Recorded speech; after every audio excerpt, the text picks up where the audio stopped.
प्रस्तुत है कृषि एवं किसान कल्याण मंत्रालय भारत सरकार द्वारा प्रायोजित कार्यक्रम किसान की बात।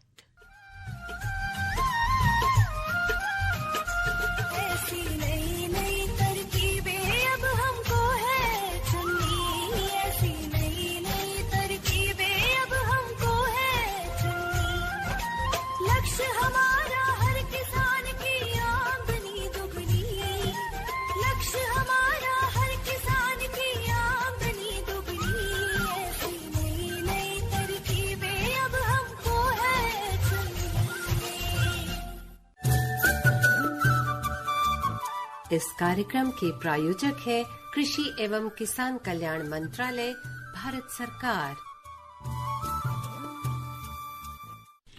कार्यक्रम किसान की बात में आप सबका स्वागत है। मैं हूं नीलम और मेरे साथ हैं अमित तेवतिया।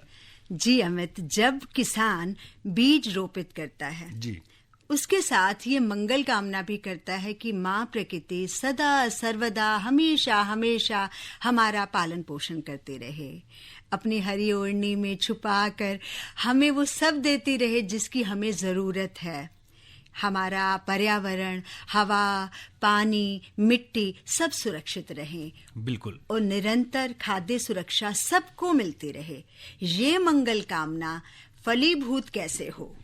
भाई, इसके लिए कार्यक्रम किसान की बात में जब हम लेकर के आते हैं, विशेषज्ञ डॉक्टर्स की राय रहती है, वैज्ञानिक होते हैं, कोशिश रहती है जैसे भी आपने कहा कि पर्यावरण को ध्यान में रखकर कृषि करें, अपनी आने वाली पीढ़ियों के लिए कुछ अवश्य ऐसा छोड़ें कि वो भी जीवांत रहें, सशक्त रहें, अग्रसर होती रहें। बिल्कुल, हमारे पूर्वजों ने जो एक श्रृंखला रची थी कि सबको सुरक्षा, वातावरण को, पर्यावरण को, मनुष्यों को, जानवरों को, पशु पक्षियों को, यहाँ तक कि जैव विविधता को भी सुरक्षा, जो श्रृंखला रची थी वो हमेशा सुरक्षित रहे, वो कड़ी बनी रहे। और इसके लिए उन्होंने जैविक खेती को अपनाया और उसे आगे भी बढ़ाया। लेकिन कुछ वक्त के साथ साथ हम उसे भूलने लगे।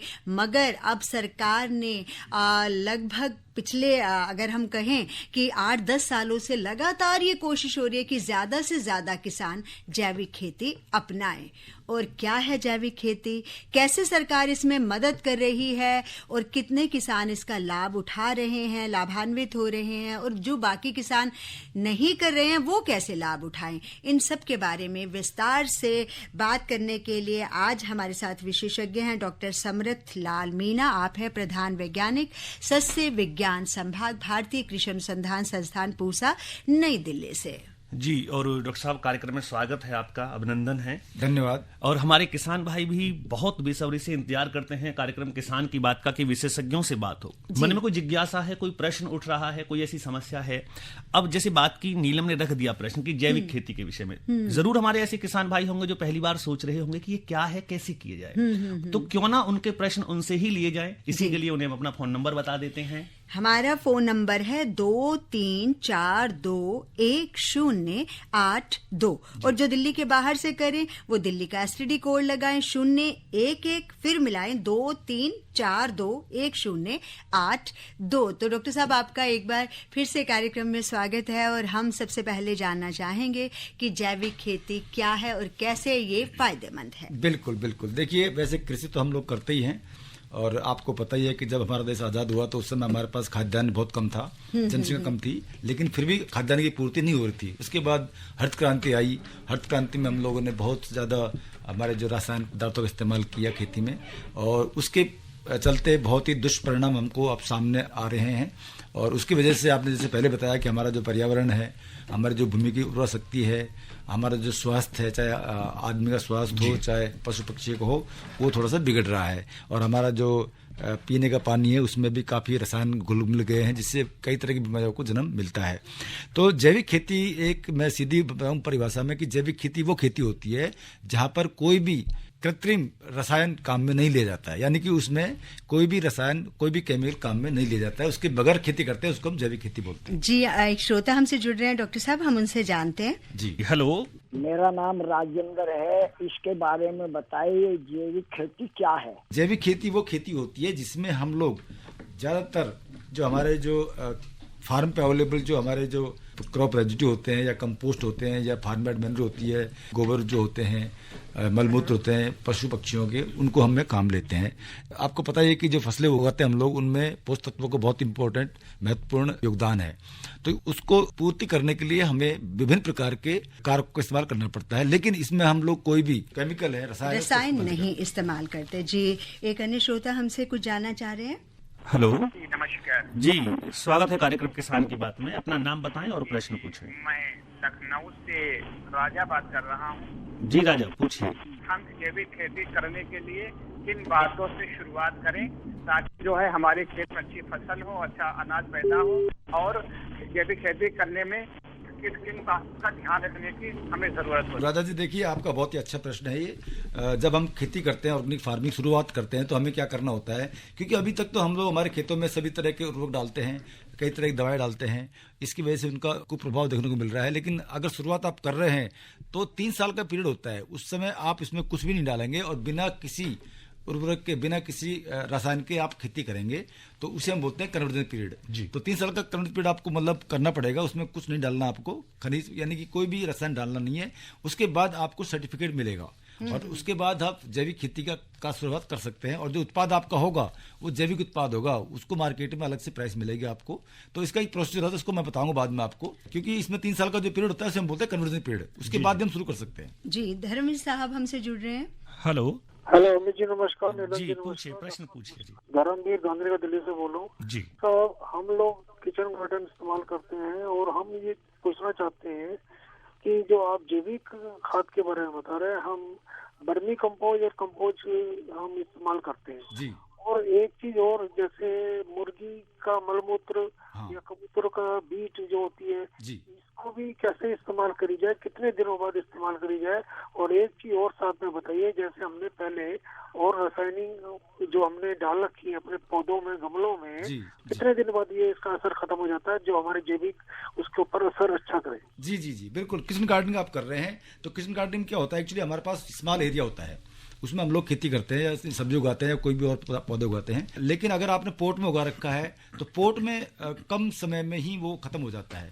लेकिन अगर आपने किचन गार्डन यानी कि 2-3 क्यारियों में आपने कुछ लगा रखा है और आपने उसमें रसायनों का इस्तेमाल कर रखा है, यानी कि उर्वरक डाल रखे हैं या कोई भी दवा डाल रखी है, तो उसका जो असर है वो करीब 1-1.5 साल तक रहता है। जैसे मैंने पहले बोला था कि 3 साल का कन्वर्जन पीरियड होता है, लेकिन वो बात मैं कर रहा हूँ लंबे खेतों की बात कर रहा हूँ, जहाँ पे हम लोग बहुत दिनों से रासायन का इस्तेमाल करते आ रहे हैं। तो उसमें किसान भाइयों को 3 साल तक कुछ डालने की आवश्यकता नहीं है, और उसके बाद भी हम कह सकते हैं कि आपका जो खेत है अब ये रसायन मुक्त है। इन्होंने पूछा है मेरे को कि भाई हमारा जो ये किचन गार्डन है इसमें कब तक वो रेजिड्यू इफेक्ट रहता है, तो 1.5 से 2 साल तक उसमें रहेगा।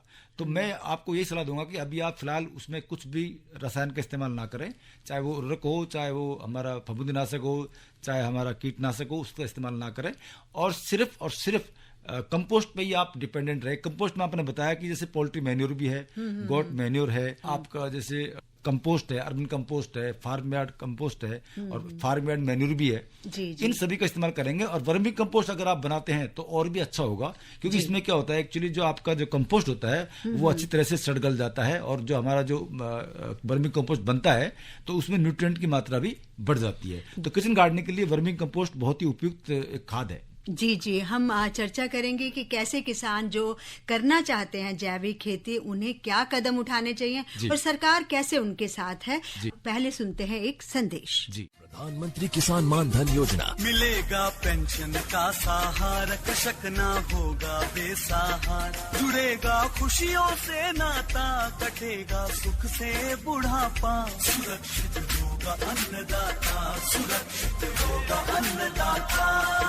प्रधानमंत्री किसान मान धन योजना से लघु सीमांत किसानों का भविष्य होगा सुरक्षित, और 60 वर्ष की आयु से 3,000 रूपए मासिक पेंशन होगी सुनिश्चित। 55 रूपए से 200 रूपए की मासिक किश्त देकर प्रवेश कर सकते हैं। 18 से 40 वर्ष तक के किसान इस अंशदायक योजना में सरकार देगी बराबर का योगदान। सभी किसान भाई बहन इस योजना के लाभ के लिए जन सेवा केंद्र में जाएं और अपना निःशुल्क नामांकन कराएं। प्रधानमंत्री किसान मान धन योजना, अन्नदाता के परिश्रम को संबल, पेंशन से सुरक्षित उनका कर। कृषि एवं किसान कल्याण मंत्रालय, भारत सरकार द्वारा जनहित में जारी।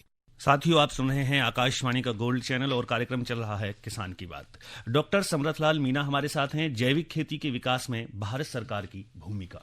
जी बिल्कुल। अब क्या भूमिका है भारत सरकार की, और जो किसान इसके लिए रुचि रखते हैं, करना चाहते हैं जैविक खेती, कैसे आगे बढ़े? बिल्कुल, बहुत ही अच्छा प्रश्न है ये। देखिए, जैविक खेती हमारे भारत सरकार ने बहुत ही एक अच्छा कदम उठाया है। आपको ध्यान होगा कि 2015 में एक स्कीम लाई थी सरकार, भारत सरकार, उसका नाम है परंपरागत कृषि विकास योजना जी। तो उसमें क्या होता है, एक्चुअली उसमें क्या होता है, क्लस्टर बनाने पड़ते हैं, यानी कि एक गांव अडोप्ट करना पड़ता है, पूरा गांव जैविक गांव के रूप में जाना जाता है। तो वहाँ पे क्लस्टर अप्रोच होती है, यानी कि 50 से ज्यादा के किसान मिलकर एक समूह बनाते हैं जी। और उसके बाद क्या होता है, उनको ट्रेनिंग दी जाती है। फिर ट्रेनिंग के बाद उनको दिया जाता है सर्टिफिकेट, जो कि पीजीएस के थ्रू होता है, यानी कि पार्टिसिपेटरी गारंटी की सिस्टम होता है, उसके थ्रू दिया जाता है। और फिर इसकी होती है मार्केटिंग, क्योंकि मेन प्रॉब्लम क्या होता है, कई बार किसान खेती भी करता है, जैविक खेती करता है, उसके उत्पाद भी अच्छे होते हैं, सर्टिफिकेट भी उसके पास है, पर कई बार क्या है कि उसको मार्केट अच्छा नहीं मिलता है। तो मार्केट जब अच्छा नहीं होगा तो उसको प्राइस भी अच्छी नहीं मिलेगी। मतलब बुआई से लेके विपणन तक के जी, जो ये श्रृंखला, एक कड़ी सभी जुड़ी हुई है। बिल्कुल, सब जुड़ी हुई है, और भारत सरकार इस पर बड़ा गौर से ध्यान दे रही है। और 2015 से स्कीम लागू है और काफी किसान भाइयों ने इसका लाभ उठाया भी है। तो मैं बता रहा था कि आपको जैसे 50 एकड़ के किसान, 50 या 50 ज्यादा किसान जो भी होंगे, वो मिल करके समूह बनाते हैं। अच्छा। उसके बाद समूह बना करके उनको ट्रेनिंग दी जाती है, फिर उनको सर्टिफिकेट दिया जाता है। सर्टिफिकेट कई तरह के होते हैं, जैसे एक थर्ड पार्टी सिस्टम भी होता है, एनपीओपी होता है, और एक होता है पीजीएस, यानी कि पार्टिसिपेटरी गारंटी स्कीम सिस्टम। तो उसमें क्या होता है, जो डोमेस्टिक प्रोडक्ट होते हैं हमारे, यानी कि विद इन कंट्री हम देना चाहते हैं जैविक प्रोडक्ट को, तो उसके लिए हमें पीजीएस सफिशिएंट होता है। अच्छा। लेकिन कोई उत्पाद ऐसा है जिसको हम बाहर भेजना चाहते हैं आउट ऑफ इंडिया, तो उसके लिए हमारे पास होता है एनपीओपी, तो वो थर्ड पार्टी सिस्टम होता है। अब इसमें क्या है कि सर्टिफिकेट एजेंसी बहुत सारी होती हैं, पब्लिक सेक्टर में भी हैं, प्राइवेट सेक्टर में भी हैं, और इन सबको देखता है एपीडा। अच्छा। जो कि मिनिस्ट्री ऑफ कॉमर्स का एक पार्ट है, तो वो इन सब चीजों को देखता है। अच्छा, फिर मैं कह रहा था कि इसमें जो इंसेंटिव दिया जाता है किसानों को, वो ये दिया जाता है कि हर 3 साल में एक किसान को, जो जैविक किसान है, उसको 20,000 रुपए प्रति एकड़ के हिसाब से पैसे मिलते हैं, बुआई से लेकर के और विपणन तक। यानी कि बीज के लिए पैसे मिलेंगे, बुआई के लिए पैसे मिलेंगे, और जो फसल है उसको उगाने के लिए पैसे मिलते हैं, और मार्केटिंग करने के लिए भी उनको पैसे मिलते हैं। उसकी रकम है 20,000 रुपए प्रति एकड़ प्रति किसान। तो ये किसान भाइयों को इंसेंटिव मिलती है, जिससे क्या है, किसान भाई इस स्कीम का फायदा उठाने के लिए बहुत ही आगे आते हैं। और ये भारत सरकार की स्कीम है जी, जो कि स्टेट गवर्नमेंट के थ्रू दी जाती है। तो किसान भाई चाहें तो जो अपने स्टेट गवर्नमेंट के डिपार्टमेंट्स होते हैं, वहाँ पे एओ होता है, डब्ल्यू होता है, उनसे जाके भी बात कर सकते हैं कि वो किस तरह से पहल की जाए। तो पहल तो बिल्कुल सीधा सिस्टम मैंने बता दिया आपको कि आपको 50 से अधिक किसानों को, जिनके पास 50 एकड़ जमीन हो, अच्छा, हाँ, वो आदमी सब किसान भाई मिलकर के एक ग्रुप बना सकते हैं। मतलब कुल 50 एकड़ जमीन हो, हाँ, यानी कि उसमें 50 ज्यादा किसान हो सकते हैं। 50, यानी कि अगर किसी के पास 1 या 2 एकड़ हाँ, वो है, वो भी तो वो मिल जाएंगे, तो 50 से मतलब ज्यादा किसान भी हो सकते हैं, 50 एकड़ से ज्यादा जमीन भी हो सकती है। जी, क्योंकि हमारा 3 साल का जो टारगेट ये है कि हमें 5 लाख एकड़ जमीन हमको इस कंट्री में करनी है, और उसके लिए जो क्लस्टर बनेंगे वो करीब 10,000 क्लस्टर बनेंगे 3 साल तक। जी। तो ऐसे हमारा टारगेट है। तो ये सरकार का टारगेट है। तो किसान भाई मिलकर के ये ग्रुप बना सकते हैं, समूह बना करके इसका आप फायदा उठा सकते हैं। जैसे मैंने बताया आपको कि आप चाहें तो स्टेट गवर्नमेंट के डिपार्टमेंट्स हैं, कृषि विभाग के डिपार्टमेंट्स हैं, वहां जाके आप बात कर लें, वहाँ एओ से बात कर लें कि भाई हमें फाइल कैसे आगे बढ़ानी है, किस तरह से क्या करना है। फिर पैसा तो फंडिंग पूरा गवर्नमेंट ऑफ इंडिया करेगी, फंडिंग पूरा करेगी, और उसको जो इम्प्लीमेंट करेगी, ट्रेनिंग देगी। किसान भाई को कुछ नहीं करना है, सर्टिफिकेट के लिए भी आपको पैसे देने की जरूरत नहीं है, वो सब गवर्नमेंट करवाती है। और हमारे यहाँ पे एनसीओएफ एक संस्थान है, हमारी मिनिस्ट्री का ही है, जो कि गाजियाबाद में स्थित है। उसके काफी सेंटर्स है थ्रू आउट इंडिया में। वो लोग ट्रेनिंग देते हैं किसानों को कि आप जैविक खेती कैसे शुरू करेंगे, और वो लोग पीजीएस के बारे में बताते हैं कि पार्टिसिपेटरी गारंटी सिस्टम जो होता है, उसके तहत आप सर्टिफिकेट कैसे लेंगे। अच्छा, पार्टिसिपेटरी गारंटी सिस्टम है, वो कैसे किसानों को पहले उसके बारे में जानकारी होनी चाहिए, और इसके लिए कौन ट्रेनिंग देगा उनको? एनसीएफ, नेशनल जो मैं बता, centre of organic farming, natural farming, यहाँ पे गाजियाबाद में है। अच्छा, ये भी सेंटर, और भी सर्टिफिकेट तो प्राइवेट एजेंसी भी देती है, ऐसी बात नहीं, पब्लिक सेक्टर भी देते हैं। लेकिन आपको एनसीएफ में ट्रेनिंग मिलेगी, वो बताएंगे आपको कि शुरुआत कैसे करें, कहाँ सर्टिफिकेट लें, कैसे सर्टिफिकेट लें, और फिर प्रोडक्ट को कहाँ बेचें, कैसे बेचें। जी जी जी। और ये पूरी उनके पास एक प्रशिक्षण अगर अगर वो लेके शुरू करते हैं और मिलके करते हैं तो एक दूसरे के एक्सपीरियंस से भी बड़ा कुछ सीखते हैं हम लोग, और कोई मतलब रिस्क भी कम हो जाता है, और प्रशिक्षण लेके शुरू करेंगे तो सफलता भी पक्की हो जाएगी। बिल्कुल। ये सारी चीजें बहुत जरूरी हैं। और सही में अमित, इन बहुत सारी ऐसी योजनाएं हैं, कार्यक्रम हैं, कल्याणकारी सरकार द्वारा चलाए जा रहे हैं, संचालित किए जा रहे हैं, जिनसे किसान फायदा उठा रहे हैं और उठा भी सकते हैं। अपार संभावनाएं हैं। और ऐसे जिन लोगों ने फायदा उठाया तो वो अपनी कहानी भी बताना चाहते हैं। तो आइए सुनते हैं एक किसान की कहानी उन्हीं की जुबानी। अशोक कुमार गुप्ता, ग्राम कमुआ, जिला सीतापुर, उत्तर प्रदेश से। मैं पिछले 7 साल से गौ आधारित प्राकृतिक खेती करता हूं, जिसमें हमने औषधियों की खेती की। औषधियों में से सदावर है। सदावर में सरकार ने हमें अनुदान के रूप में कुछ सहायता दिया। पिछले साल हमने सरकार ने वृक्षारोपण करवाई थे, अनुदान के रूप में भी लगाने का सब पूरा खर्चा सरकार दे रही है। अभी हमने सोलर पंप का आवेदन किया था तो 7.5 HP का हमको सोलर पंप मिला 1.5 लाख में, जो आज कम से कम 6 लाख में है। यही सब सरकार से हमको अनुदान के रूप में, सहायता के रूप में मिल जाता है। सरकार का धन्यवाद करते हैं।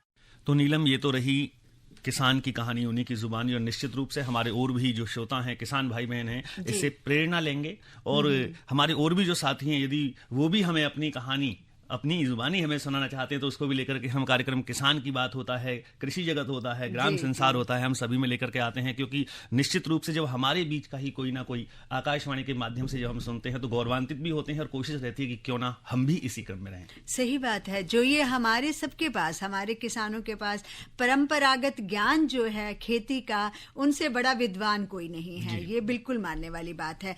मगर उस ज्ञान जो भूल गया है उसे याद दिलाने की जरूरत है। कुछ मिथ आ गए हैं, ऐसी सोच आ गई है कि अगर हम जैविक खेती करेंगे तो पैदावार कम होगी, मुनाफा कम होगा। तो ये जो मिथ है डॉक्टर साहब, ये कहाँ तक सही है, या आपका क्या कहना है इस बारे में? बिल्कुल, आपका जो प्रश्न वाजिब है। किसान भाइयों के अंदर ये चीज है। हम कई बार जाते हैं गाँव में तो किसान भाई हमको पूछते हैं कि भाई जैविक खेती करना शुरू करेंगे तो क्या हमारी उपज कम हो जाएगी? तो देखिए, अभी हम जो कृषि कर रहे थे जी, उसमें ज्यादातर योगदान है रसायनों का। चाहे आपका उर्वरक हो, जो DAP यूरिया जो भी है, चाहे आपका पेस्टिसाइड हो, पेस्टिसाइड में कोई भी आपका फफूंदनाशक हो सकता है, कीटनाशक हो सकता है, और जो खरपतवार मारने के लिए हमारे पास होते हैं खरपतवारनाशी होते हैं, उनका हम इस्तेमाल कर रहे हैं और बहुत ही इनडिस्क्रिमिनेट कर रहे हैं, बहुत ज़्यादा कर रहे हैं। तो ज़्यादा इस्तेमाल करने से तो प्रॉब्लम ये क्रिएट हुई है।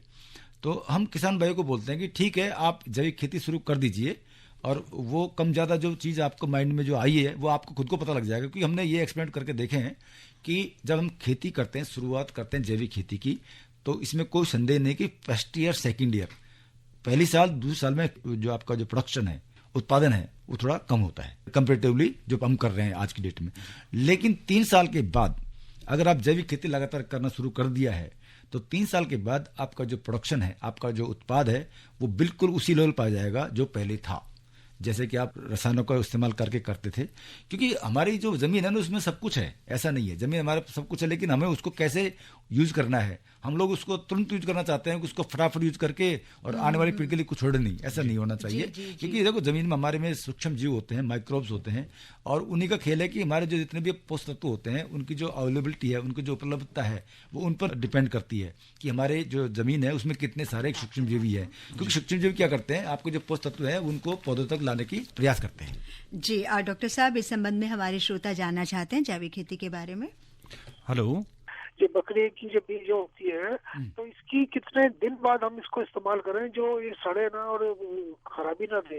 क्योंकि कंपोस्ट बनने में तो 2 महीना लगता है कम से कम। इसके बारे में थोड़ा जानकारी दीजिए। जी, बिल्कुल। मैं पहले भी बोल रहा था आपको कि जैसे कोई कंपोस्ट है या कोई भी आपका जैसे सड़ा गला कोई भी किचन वेस्ट है या कोई भी आपका फार्म वेस्ट है, जो हमारा जो फसल अवशेष है, उनको भी हम इस्तेमाल ले सकते हैं। तो देखो, हमारे यहाँ पे क्या है कि कई तरह की विधियाँ होती हैं।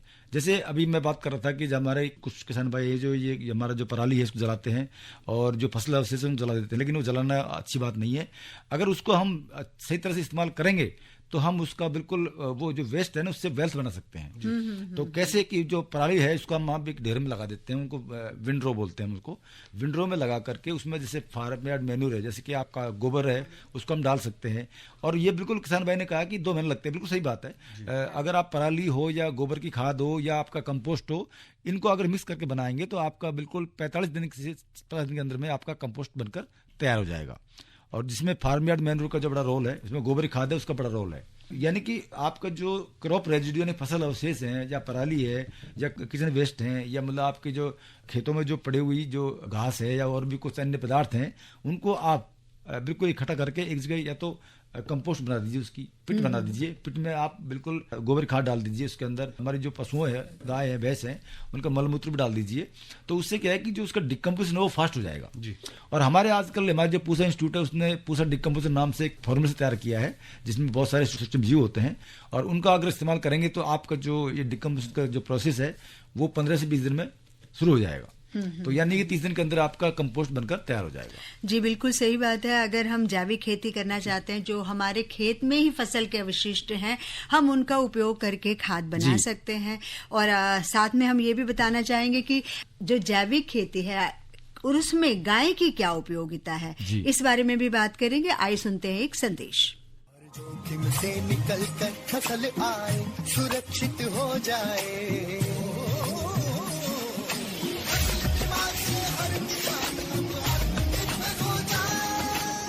संकट के समय प्रधानमंत्री फसल बीमा योजना किसानों के लिए वरदान है। अब सूखा पड़े या बाढ़ आ जाए कोई डर नहीं, अब ओले पड़े या कीट पतंगे फसल खा जाए कोई फिक्र नहीं, क्योंकि हमने लिया है प्रधानमंत्री फसल बीमा। बुआई से फसल कटाई तक हर जोखिम का दावा, न्यूनतम प्रीमियम पर अधिकतम भुगतान का वादा। योजना से हर साल जुड़ रहे हैं 5 करोड़ से ज्यादा किसान। अब आपकी है बारी। नजदीकी कृषि कार्यालय, सहकारी समिति, बैंक शाखा, अधिकृत बीमा कंपनी या जन सेवा केंद्र में स्वेच्छा से करा सकते हैं पंजीकरण। फसल बीमा पोर्टल या फसल बीमा ऐप द्वारा भी कराया जा सकता है पंजीकरण। प्रधानमंत्री फसल बीमा योजना, आपकी फसलों का संपूर्ण सुरक्षा कवच, कृषि एवं किसान कल्याण मंत्रालय। जी डॉक्टर साहब, हम बात कर रहे थे कि जैविक खेती में गाय का गोबर धन का क्या उपयोग है। जी देखिए, हमारी जो गाय है वो गाय माता है, तो उसका जो गोबर है, उसका जो मूत्र है बहुत उपयोगी माना जाता है। और आजकल जो हमारे प्राकृतिक खेती की बात करते हैं तो ये तो पूरी हमारे गाय के जो गोबर है, गाय का जो मूत्र है, उस पर ही बेस्ड है। तो यानी कि प्राकृतिक खेती और जैविक खेती बिल्कुल आसपास ही है, ज्यादा अंतर नहीं है। लेकिन जो किसान भाई जैविक खेती करना चाहते हैं वो करें, और प्राकृतिक खेती करना चाहते हैं वो गाय का इस्तेमाल करके ही करना पड़ेगा, क्योंकि एक गाय है जो काफी एकड़ के लिए सफिशिएंट होती है, और जो फॉर्मुलेशन बनते हैं वो गाय के मलमूत्र से ही बनते हैं। जी। और देखिए, जो भी हम परंपरागत ज्ञान की बात करते हैं और साथ ही जो अनुसंधान की भी बात करते हैं, ये दोनों मिलकर चलते हैं, तभी हम देश को कहते हैं ना कि पूरी तरह से खाद्य सुरक्षा प्रदान कर सकते हैं।